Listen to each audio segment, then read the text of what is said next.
Hindi opinion ito. Mr. Chair? Yes, sige. Okay na po siguro. Kasi marami pa sigurong pag-usapan. Ikaw ang manlilin lang. Okay. Thank you so much to both of you. We exhausted that issue and we let the both parties to say their piece. And that's the spirit of this committee, no? Para maging balanse po tayo and fair. I want him to apologize, Mr. Chair. Hindi. Kung abogado ka talaga. Sorry, Mr. Chair, I won't apologize. Opinion ko yon. With that, we'll dwell to the next issue, no. Ano na muna tayo sa interpellation. Balikan na lang natin mamaya issue yan. Kung ayaw niya mag-apologize, but I think we cannot force him to say sorry about it. Enzo Recto, kalaban ang katiwalian at kasinungalingan, kakampi sa katotohanan at kabutihan. So, ang ginagawa po kasi ng mga ibang vloggers para is nagre-relay lang sila sa mga existing na nababalitaan nila sa Okay. TV, Okay. radio. Yeah, naintindihan ko na po. Thank you so much. We have to proceed na sa next item natin para kasi Sige po, gagaan salamat po po. yung mga congressman at di po sila makapagtanong ang haba ng ating pong presentation. But thank you so much, Mr. Ross Flores. We will be asking questions then in a while. Salamat po. Sige, you're raising your hand, Attorney Ricky. Last, then we'll proceed with the Congressman Plato. Yes, Mr. Chair, salamat. Last na po ito. So, hinahanap ko po talaga yung vlog ko na yon kung tungkol saan. So, nakita ko na po, October 21 pa po pala yon, 2024. May post kasi si Honorable Congressman Marcoleta. Ang post niya, yung tungkol sa pagbisita niya sa Naga. Taga-Naga po kasi ako. Nakipagkita siya kay former Vice President BP Leni. So, ang post ni Honorable Congressman Marcoleta na yun yung mark ng pagiging statesman. Kasi hindi siya kay Duterte, kay Marcos, kay Leni, para sa kanya unity. So yung topic ko, huwag padadala sa pakulo at panlilinlang ni Anong Marcoleta. panlilin lang doon? Yun nga po, explain ko yung sinabi ko. Kasi opinion ko po ito, sabi ko... Oo nga, hindi panlilin lang yon. Nakipag-handshake ako. Kaya nga, ang Sinabi ko, unity begins. sabihin ko lang po yung sinabi ko doon sa vlog ko. Hindi, panlilin lang ba yun? Mr. Chair, point of order lang po. Para What is the point of order? Point of order po yung hindi, yes. Dapat po, Mr. Chair, Okay. You So, what is the point of order Kasi you of gave time Congressman to Franz? Attorney... Wait, I'm still speaking. sorry. What's the point of order of Ms. Point Franz? of order po yung conduct nung palitan nila ng ng exchanges of words. So you have recognized po Attorney Ricky. So let him explain before our colleague I Marcoleta. understand. Yeah. Okay, I'll be letting para maging wait, okay. And please I understand address both of you. Please address the chair para hindi po Yeah. nagsasagutan. All right. Thank you. So we'll be letting Attorney Ricky to reply, and then I'll give a chance to Congressman Marcoleta also to ask you as well. Sige. Yes po, Attorney Mr. Ricky. Chair, thank you po. Ang sabi ko lang po, kasi kanina po, tinatanong ako tungkol dun sa vlog ko na yon.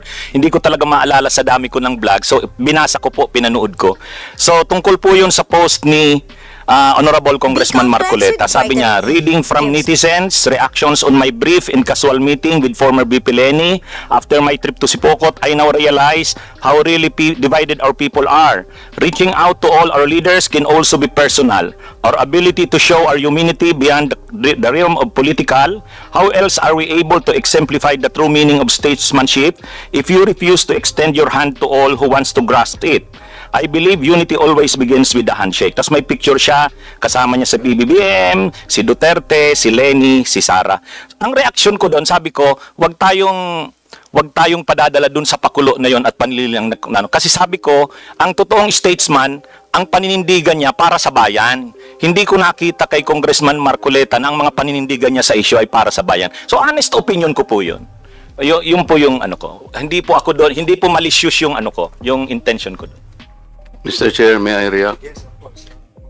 Marcoleta, now you have the floor. Pinutol mo lang, attorney. Ang kasunod nun, alam mo, tingnan po ninyo yung record ni attorney ni Congressman Marcoleta. Siya yung nagsara sa ABS-CBN. Ang yabang-yabang niya. Yes. Isipin mo, sasabihin mo sa akin, you do not even know the issues. Attorney, alam mo ba yung issue sa ABS-CBN? Yes po. What do you know about it? Mr. Chair. You can reply, Attorney Ricky, please.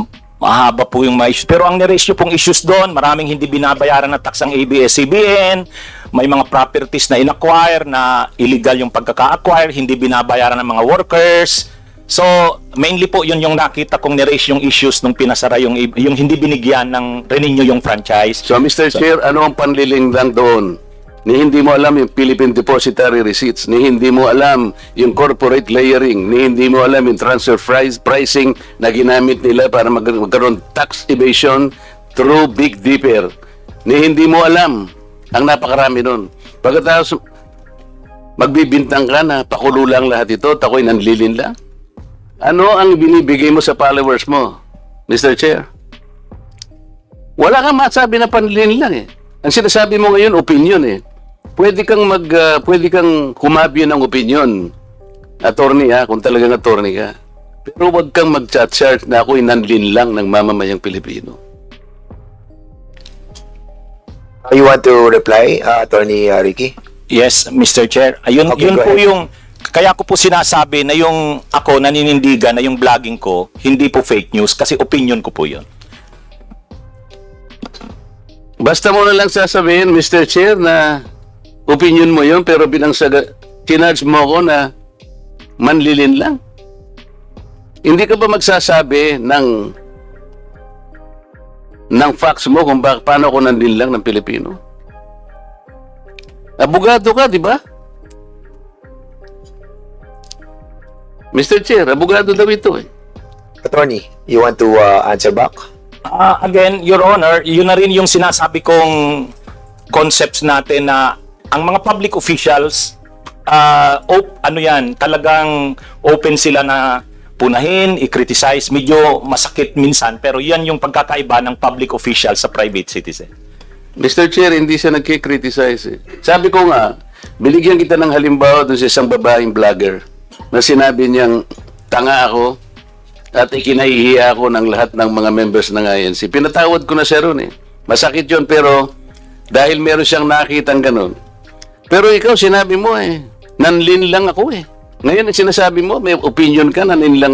Wala kang masabi ngayon kung ano-anong ginawa ko para manlin lang ako ng Pilipino. Hindi ka abogado eh. Hindi opinion ito. Mr. Chair? Yes, sige. Okay na po siguro, kasi marami pa sigurong pag-usapan. Ikaw ang manlilin lang. Okay. Thank you so much to both of you. We exhausted that issue and we let the both parties to say their piece. And that's the spirit of this committee, no? Para maging balanse po tayo and fair. I want him to apologize, Mr. Chair. Hindi. Kung abogado ka talaga. Sorry, Mr. Chair, I won't apologize. Opinion ko yon. With that, we'll dwell to the next issue, no. Ano na muna tayo sa interpellation. Balikan na lang natin mamaya issue yan. Kung ayaw niya mag-apologize, but I think we cannot force him to say sorry about it. Mr. Chair, I move that he be cited for contempt. So there's a motion Peddling to, lies okay. before this committee. So I cannot even answer simple questions kung paano ko nilinlang ang mga Pilipino. We cannot just let people, kahit na ba public figures tayo eh. I give him the chance. okay, 1 minute suspension. The parliamentary status ng ating committee, there's a motion that was moved by Congressman Marcoleta to cite Attorney Ricky in contempt. Unfortunately, Congressman Rodante Marcoleta is not a member of any of this committee. So he cannot move any motion regarding this issue. I'm sorry, Congressman Marcoleta, because I've been informed that you are not a member of any of the committees.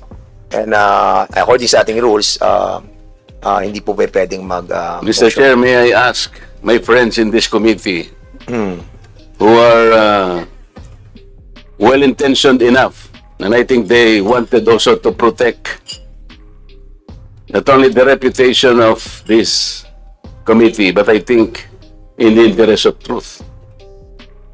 With that, Mr. Chairman, siguro, Mr. Chairman, Co-Chair, hello, Mr. Chair. while, sige, Bunyog, bunyog, halikan na kasama ka.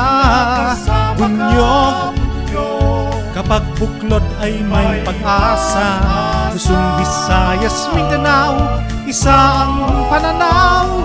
Sa bagong Pilipinas ang bunyog isisigaw. Bunyog, bunyog, bunyog.